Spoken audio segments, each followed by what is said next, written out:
મેં મિસ્ત્રીનું ટ્રેલર જોયું ને એટલે મારા મનમાં એક સવાલ તો હતો જ કે કેમ રોનક કામદાર અને માનસી પારેખ આ કાસ્ટિંગ કેમ. પછી ફિલ્મ જોઈ એટલે જવાબ મળી ગયો અને પછી એમ થયું કે નહીં, કાસ્ટિંગ પરફેક્ટ છે. કેમ માનસીબેન છે અને કેમ રોનક કામદાર છે. રિવ્યુની શરૂઆત કરું એના પહેલાં પેલી જે પ્રિન્સી જે નાનકડી કલાકાર છે ને એના વખાણ કરી લેવા છે મારે. ગજબનું કામ કર્યું છે યાર એ છોકરીએ તો.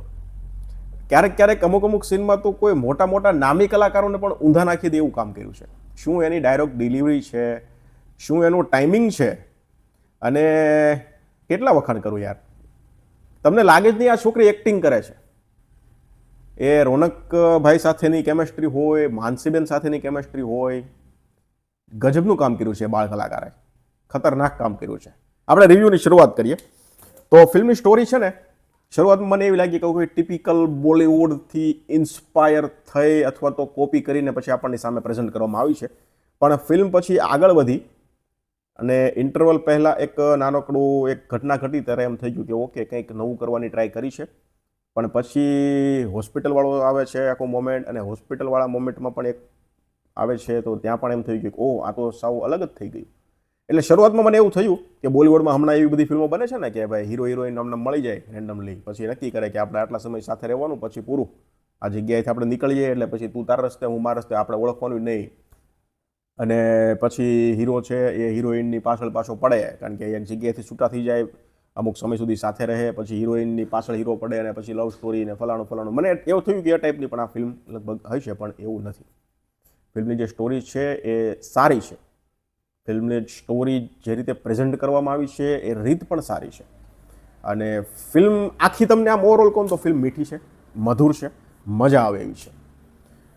એક્ટિંગની વાત કરીએ તો બધા કલાકારોની એક્ટિંગ જબરજસ્ત છે. રોનક કામદાર હેન્ડસમ લાગે છે અને એમની એક્ટિંગ આ ફિલ્મમાં મને ખૂબ સરસ લાગી. ખૂબ સરસ હું કહીશ. રોનકભાઈની આની પહેલાં તો લગભગ બહુ વધારે ફિલ્મો નથી જોઈ, પણ જેટલી પણ જોઈ છે એ બધા કરતાં આ ફિલ્મમાં રોનકભાઈની એક્ટિંગ સુપરબ લાગી. મારા માટે સૌથી સારી એક્ટિંગ રોનકભાઈની હોય ને તો એ આ ફિલ્મમાં છે. પ્લસ માનસીબેન એઝ યુઝ્યુઅલ પણ ખૂબ સરસ કામ કર્યું છે. માનસીબેનની તમે તમામ ફિલ્મો જોઈ લો, એને જેટલા પણ એક્ટિંગના રંગો આપવામાં આવે છે એ ખૂબ સરસ રીતે અને સ્મૂથ રીતે એ એક્ટિંગના રંગો છે એ છોડી દે છે. એટલે ખૂબ સરસ માનસીબેનનું પણ કામ છે. રોનકભાઈ અને માનસીબેનની કેમેસ્ટ્રી પણ ફિલ્મમાં જામે છે. મને ટ્રેલર જોતા નહોતી જામી. હું સાચી વાત કહું તો તમને મને હકીકતમાં એમ થઈ ગયું હતું કે કેમ આનું કાસ્ટિંગ છે, શું કામ છે, એની કેમેસ્ટ્રી જામશે નહીં જામે. પણ ફિલ્મ જોતા એ બધા જ સવાલના જવાબ છે ભૂંસાઈ ગયા. ફિલ્મમાં આ બંનેની કેમેસ્ટ્રી પણ ખૂબ સરસ જામે છે. પ્રેમભાઈનું કામ ફિલ્મમાં હળવાશ લાવવાનું છે અને જ્યારે સ્ક્રીન પર આવે છે ત્યારે ગજબનું કામ કરે છે. હળવાશ લાવવાનો ભાર આખો પ્રેમભાઈના ખભે આપ્યો છે, પણ એ પ્રેમભાઈએ એ જવાબદારી એકદમ પરફેક્ટ રીતે નિભાવી છે. પ્રેમભાઈ અને રોનકભાઈની કેમેસ્ટ્રી પણ ખૂબ સરસ છે. ટીકુભાઈ, પ્રેમભાઈ, રોનકભાઈ ત્રણેય કેમેસ્ટ્રી પણ ખૂબ સરસ છે. ટીકુભાઈનું કામ પણ ખૂબ સરસ છે. ટીકુભાઈનું જે લેવલ છે એ લેવલનું કામ એમને મળ્યું છે. આ વાત સારી છે. નગર હમણાં કેવું થાય છે ખબર, ગુજરાતી ફિલ્મોમાં ટીકુભાઈનું નામ મોટું શું કે નહીં, એટલે આ બધા કેવું કરે, ટીકુભાઈનું કાસ્ટિંગ કરી લે કે ટીકુભાઈના ફેનથી આપણી ફિલ્મ કદાચ ચાલે, આવું બને છે. એટલે ટીકુભાઈ છે, મનોજભાઈ છે અને પરેશ રાવલ તો હજુ લગભગ બહુ ઓછી ગુજરાતી ફિલ્મો આવે છે. પણ આ બધાનું શું છે કે કલાકારો સારા રહ્યા એટલે ગુજરાતી ફિલ્મવાળા શું કે એને કાસ્ટ કરી લઈએ એટલે આપણે થોડી ઘણી ફિલ્મ એના નામથી પણ ચાલે. ઘણી ફિલ્મોમાં એવું બન્યું પણ છે. પણ અહીંયા એવું નથી. ટીકુભાઈનું જે લેવલ છે એ લેવલ મુજબનું ટીકુભાઈને કામ મળ્યું છે. અને ટીકુભાઈને શું યાર વખાણ કરવાની અને શું એની એક્ટિંગની વાત કરવાની. એને તો હવે ડાબા હાથનો ખેલ આ બધા કલાકારોને. એટલે ટીકુભાઈની એક્ટિંગ પણ ખૂબ સરસ છે. સાથે સાથે બીજા પણ જેટલા કલાકારો છે, સાથી કલાકારો છે, કેમિયો પણ આમાં 2-3 કેમિયો છે હિરોઈનોના, તો એમનું કામ પણ સરસ છે. જાનવી ચૌહાણનું નામ અહીંયા જાનવી ચૌહાણ જ રાખવામાં આવ્યું છે. એટલે કેમિયો છે થોડો મિનિટોના, તો એ પણ સારા છે. ટેકનિકલી વાત કરીએ, ફિલ્મ ટેકનિકલી સંપૂર્ણ સરસ છે. ફિલ્મનો જે કલર ગ્રેડિંગ છે, ફિલ્મની જે સિનેમેટોગ્રાફી છે, ફિલ્મનું જે મ્યુઝિક, હા મ્યુઝિકમાં મને એક ગીત છે વધારે ગમ્યું સોનુ નિગમવાળના અવાજમાં. એના સિવાય જે ગીત છે મને ઓકે લાગ્યા. એટલે મ્યુઝિકમાં હું આને એવરેજ કહીશ.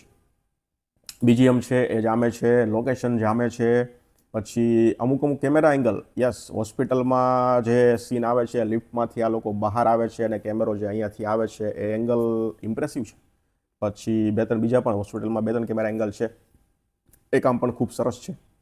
એટલે ટેકનિકલી ફિલ્મ સરસ છે. હા, સ્ક્રીન પ્લે જે છે એ શરૂઆતમાં થોડો ધીમો લાગે છે, કારણ કે સ્ટોરીનો બેઝ બનાવવાનો હતો, પણ એ બેઝ બનાવવામાં આપણને પછી એવું થઈ જાય કે યાર આ સ્ટોરી શું છે, આ ફિલ્મ કેમ આગળ નથી વધતી, આવું કદાચ ફીલ થાય. પણ પછી ફિલ્મ છે એના ધીમે ધીમે ટ્રેક પર ચડે અને એકદમ રફતાર પકડે અને ફટાક દઈને ફિલ્મ આખી પૂરી થઈ જાય છે. તો ઓવરઓલ ફિલ્મ સરસ છે, જોવાય એવી ફિલ્મ છે. અને જો તમે ના જોયું હોય તો અત્યારે જોજો પર આ ફિલ્મ અવેલેબલ છે. એકવાર જોજો ફિલ્મ, મજા આવશે ફિલ્મ જોવાની, તમે બોર નહીં થાવ. અને એવું પણ નહીં લાગે કે અહીંયા ઓવર એક્ટિંગ થઈ રહી છે, પછી અહીંયા ફલાણું પેલું થઈ રહ્યું છે, અહીંયા પેલું. ફિલ્મ એકદમ સરસ છે, એકદમ પરફેક્ટ છે, જોવાલાયક છે, તમારો ટાઈમ છે એ બગડશે નહીં. ન જોયું હોય તો જોજો પર જોઈ લેજો. બાકી જોઈ લીધી હોય થિયેટરમાં તો મને જણાવજો કેવી લાગી. ધન્યવાદ.